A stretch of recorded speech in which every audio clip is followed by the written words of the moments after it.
My name is Reginald Hodges.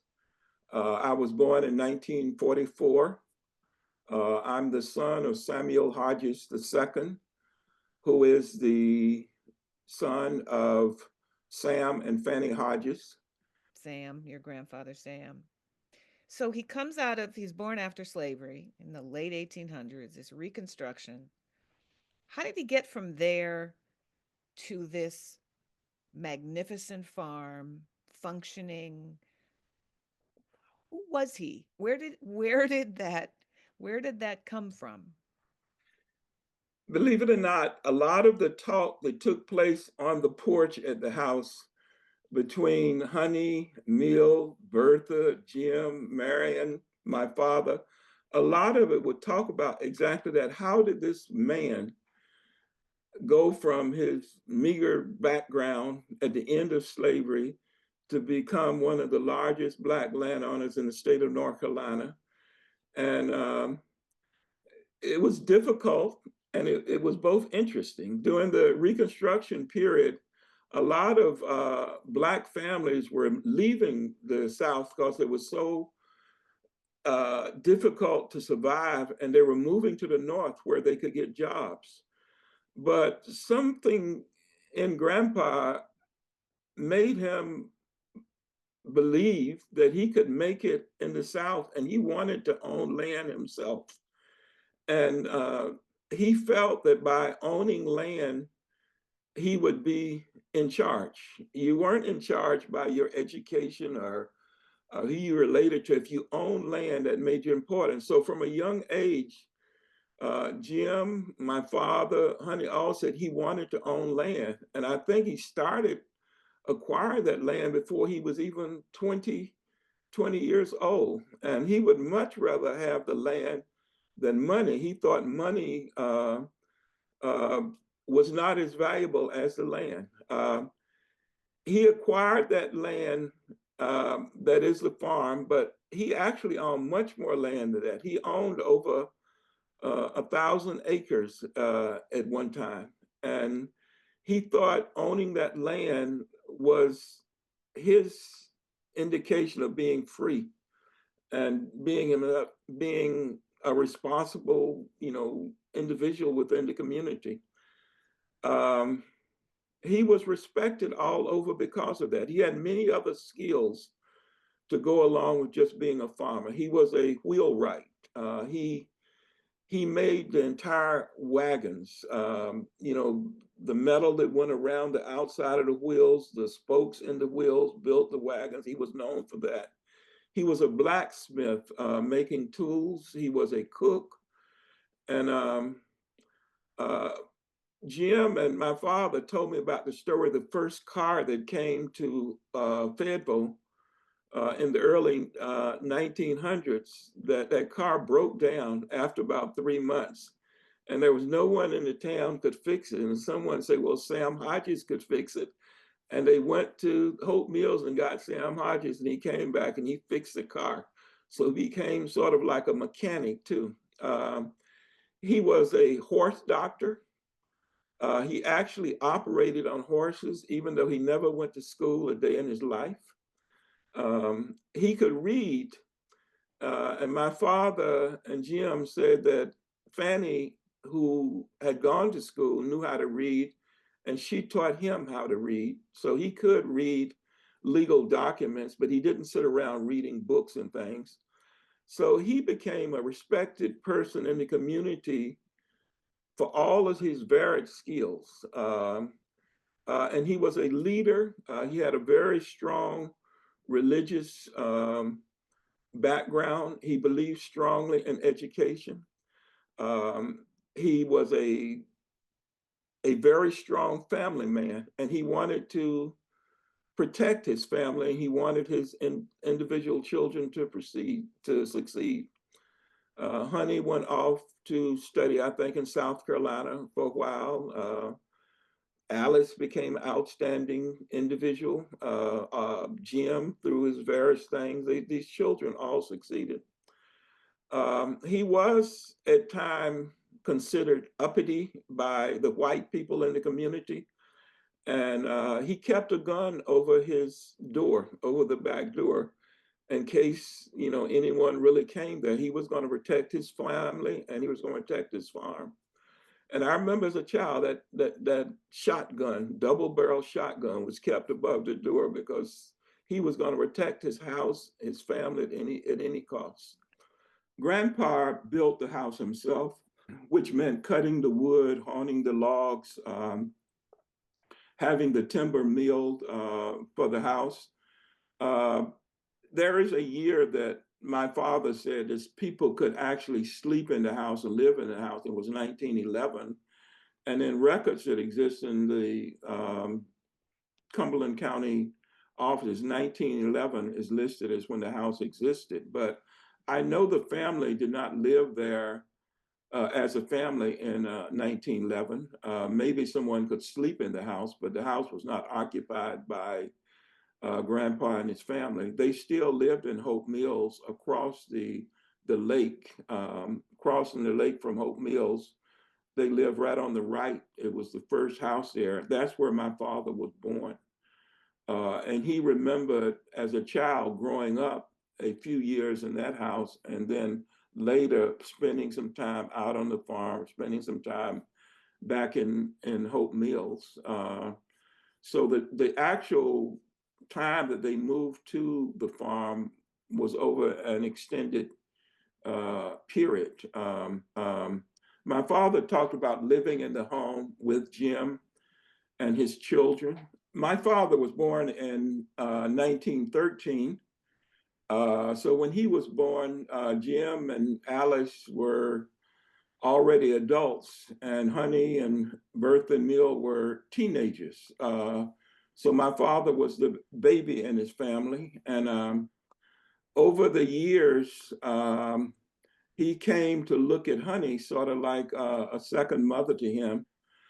They helped to raise him. As he got older and in his later years, one thing that was very important to him was to take care of Honey and Bertha and Mill and Ethel. And he spent a lot of time with them. It was like a second family. He would go down to the farm at least twice a month, and sometimes he was going every week. When Ethel developed dementia, he brought her to Greensboro, and she lived with him and my mother in their home until they could no longer take care of her, and she went into an assisted living facility. My father, I think he may have been the only one who actually received a four-year college degree. Quite a few of the children went to college. My father received that degree. And he talked about being looked upon differently by Honey and Mill and Jim because of that, especially with the city agriculture they talked about. I lived on the farm as a child from 1944 to 1950. My family lived there. Early days of the farm, when I was a child, they had many different crops on the farm, but as time progressed, the number of crops reduced, and they had a larger quantity of those crops.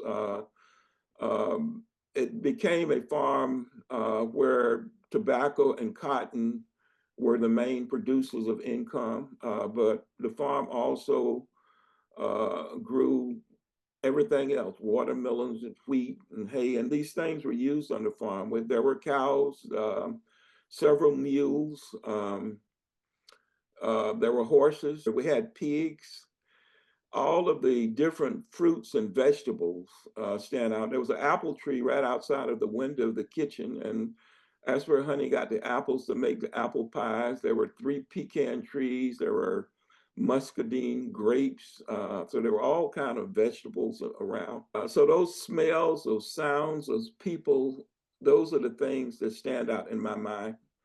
And I loved being around that even when I was young. And when I got older, I realized how much I really missed it. There was a lot of nostalgia associated with that life. One of the things I had to do on the farm when I went down in the summers is that I would dust the cotton. There's a worm, boll weevil, that would eat the cotton and destroy the cotton.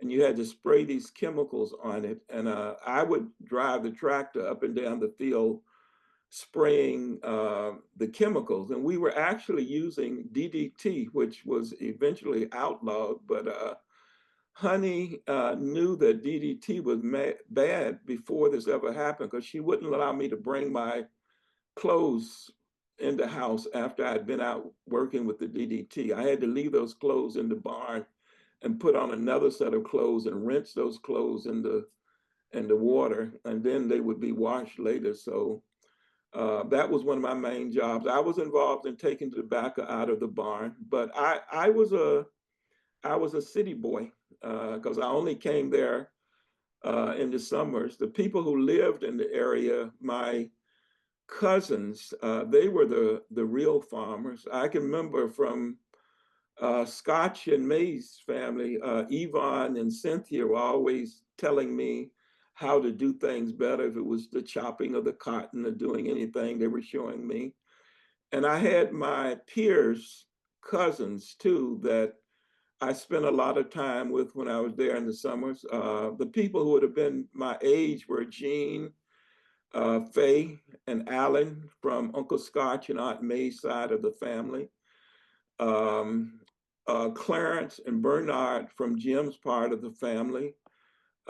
Diane from Marion's part of the family. Do you remember having fun on the farm? Oh yes, that's that was what made the farm so great. It was going down the fields picking the blackberries. It was the food. It was the baseball games. It was damming up the branch, making a little place where we could swim. It was play associated with the work, and I just love the experience of being around those people. Clarence and I were very close in age, and we both liked baseball. And Uncle Jim was like a mentor. He not only taught us all about the farm and farming, he loved to teach us about the baseball. And I remember spending hours of him showing us how to throw a knuckleball and all of that. One of my fondest memories of the times that I spent on the farm was 1961, when Uncle Jim said at the end of the year that we were going to take watermelons up to Baltimore, where Uncle Bo lived. And this was a planned visit. Uncle Bo arranged with a supermarket to take the watermelons, and we packed up, I think it was 500 watermelons with the hay one evening in the big truck that Uncle Jim had. And Clarence and I went with him to Baltimore. Aunt Matt made us these ham biscuits in the morning, and we drove up starting early in the morning. Got to Baltimore around 2 o'clock, and Bo took us to the supermarket. We unloaded the watermelons, and then we went and got ready and went to a baseball game, a Baltimore Orioles baseball game. The next day, Bo and Jim spent a lot of time playing checkers and talking. That you could just hit them hitting the checkers real hard on their board.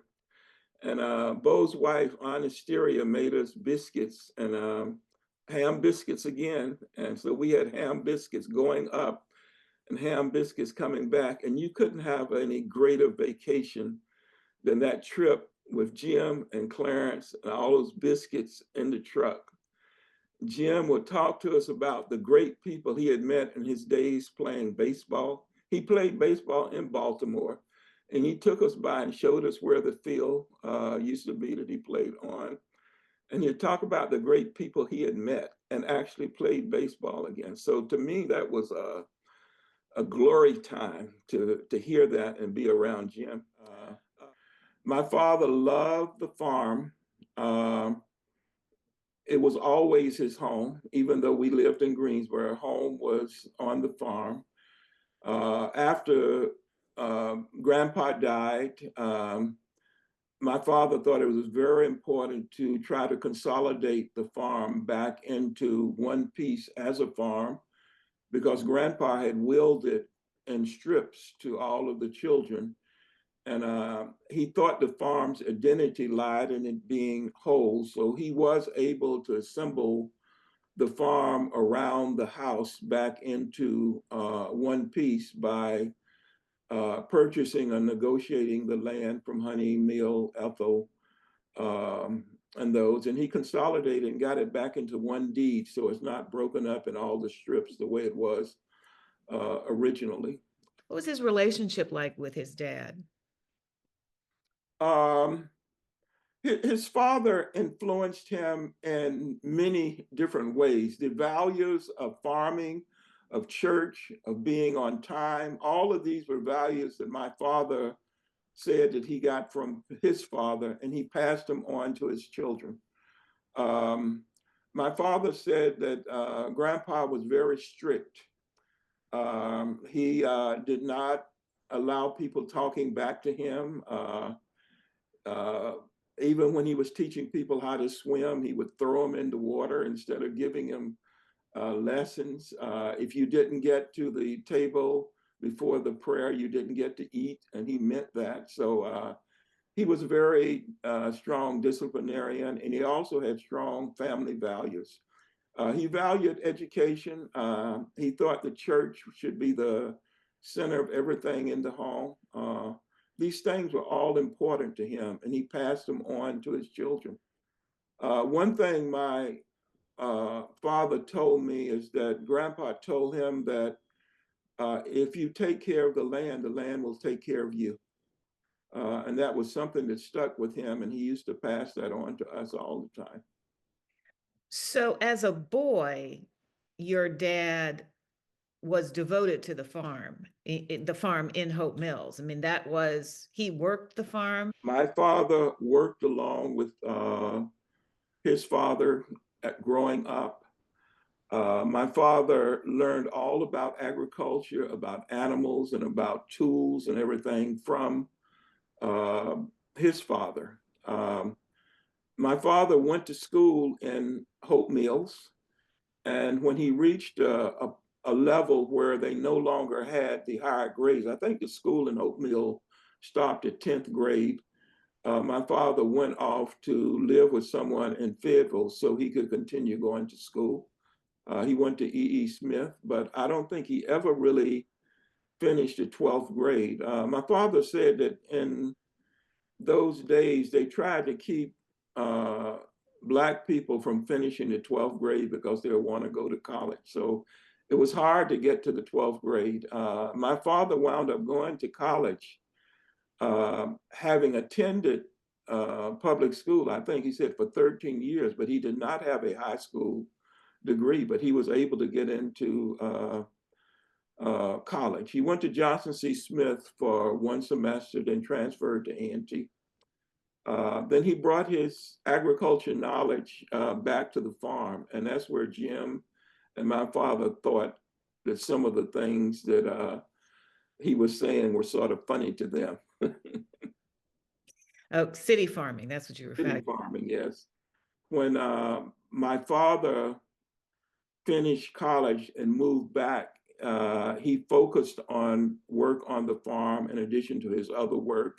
And I think he said Jim was away in that period. I think that's when Uncle Jim was playing baseball. But all of that period, they all mixed together. Uh, I don't know when there's a beginning and when there's an end. It seems like the one common factor, Honey was the anchor of the house. She was the one who kept everything together. Um, and then there were the other people. Jack was always around doing work. There were times when SW played a very critical role, but SW also spent a lot of his time in Philadelphia, but there were times when he was there. So, what kind of dad was he to you and your siblings? My mother and father had 5 children. Samuel Jaspar Hodges III was the oldest. I was the second. Cassandra Hodges was the third. Lionel Hodges was the fourth. Vanessa was the fifth child. The first three children were all born within 4 years. And then there was a gap of about 10 years and the other two were born. I only had one father, and I think my father was a perfect father.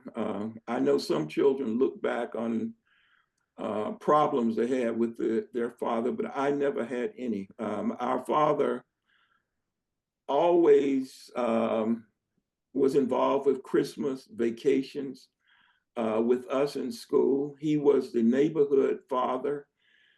He built a basketball court for the children when we were small. He took us all to the baseball games at Memorial Park in Greensboro. He bought popcorn for everyone. He played baseball with us.